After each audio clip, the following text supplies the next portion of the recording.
श्री दानेश्वर दास जी महाराज।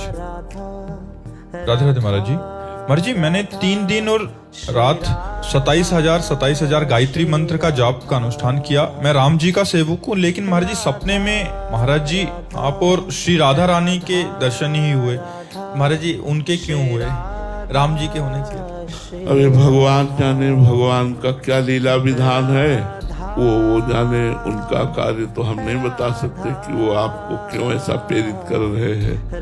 राम जी जाने, राम जी की ही लीला है, वही जाने। उनके विधान को हम क्या बताएं कि किशोरी जी या हम किशोरी जी के दास हैं। अगर दास का दर्शन हुआ, इष्ट का दर्शन हुआ, तो हम इतना जरूर कहेंगे कि अहो भाग्य है।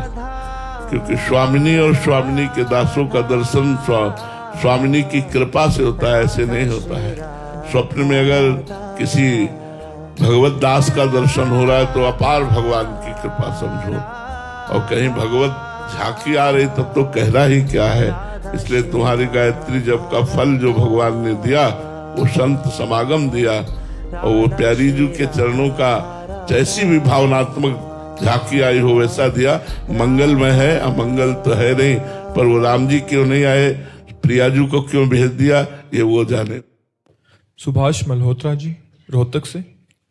राधे राधे महाराज जी। महाराज जी, आपके मुख से कई बार सुना है, जोई जोई प्यारो करे सोई मोहि भावे। महाराज जी, हमारे जीवन में ऐसी स्थिति कब आएगी और कैसे आएगी? ये अहंकार जब तक देह भाव में स्थित है तब तक ये द्वंद्वों में फंसा रहता है। अनुकूलता, प्रतिकूलता, लाभ हानि, सुख दुख, इन द्वंद्वों में फंसा रहता है।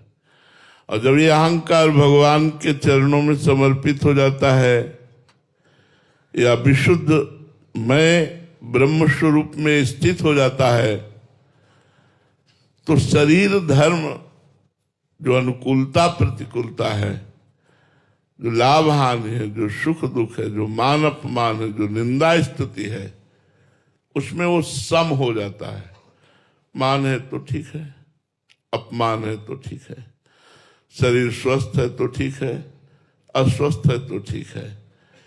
कोई निंदा कर रहा है